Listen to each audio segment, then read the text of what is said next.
believe there is a demi-monde, a half-world between what we know and what we fear. A place in the shadows, rarely seen but deeply felt.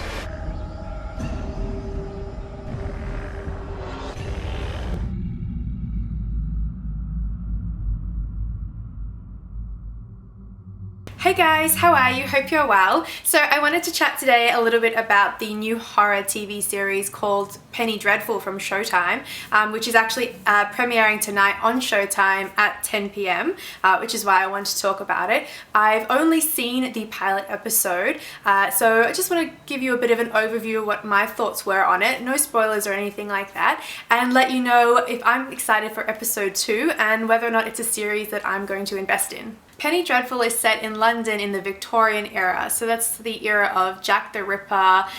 It's got everything gritty and dirty about that time period in Victorian London, with the back alleys, with the opium dens. Being a horror and a supernatural genre, it's definitely working with the idea that there is sort of like a shadow plane of existence filled with the creepy crawlies, scary ghouls, dead things, and of course vampires. That being our setting, the story sort of opens up with Eva Green being this mystic, sort of creepy, deadpan, glassy-eyed woman who approaches Josh Hartnett, who's playing an American gunslinging kind of drunk.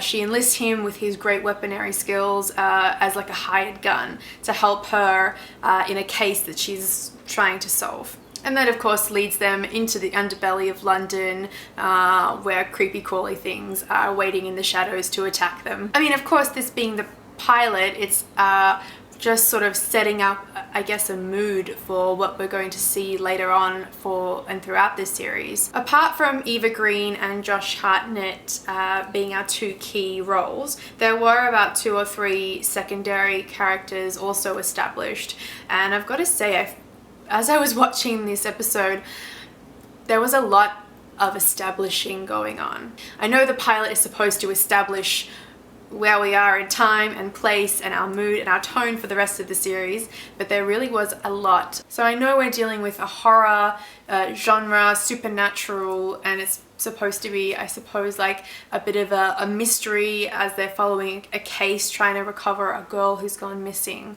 and also purge London of evil, I suppose.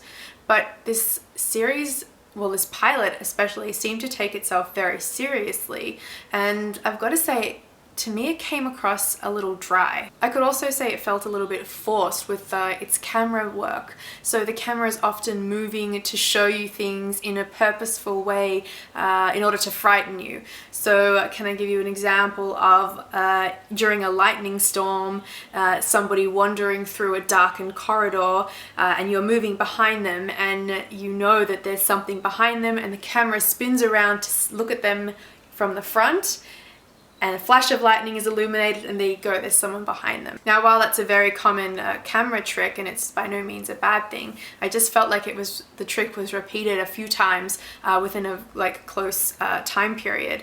So by the 3rd time, when there was a lightning storm or like candles flickering on and off in a certain area, I was definitely expecting something to jump out at me, and I wasn't disappointed. Going back to consider the characters that I said were all established in this, so Josh Hartnett being our male lead and Eva Green being our female lead, they are working together to overcome this evil, I suppose, although the pilot really just established them as people. We don't really know how they're going to really get together and how this is going to move forward.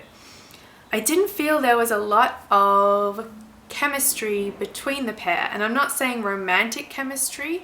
I just didn't really feel life coming off the screen when the two of them were in the room together having a conversation. And I adore Eva Green. I think she's phenomenally scarily good in this series. Like, her acting, she's sort of like an ice queen. Her blue eyes piercing death stare is shiver worthy, I've got to say. So this being the pilot episode, I don't want to say too many negative things about it. I just really want to say that I walked into it thinking I was going to love it, and yeah, it kind of was a little bit stale. I mean, maybe I've been a little bit indulged lately with really high quality storytelling in TV shows. Some I can think of being like House of Cards, True Detective, Hannibal, The Killing. So I've got to say, I wasn't really blown away by the pilot episode of Penny Dreadful. Apart from it being set in the Victorian era, so incredible costumes and set design, production design, that kind of thing, it didn't really bring anything new or a wow factor to the table that I hadn't seen before in the idea of purging the world from evil type of theme. A possibly redeeming point for this show is that they're going to incorporate a bunch of literary references and characters from that Victorian time period.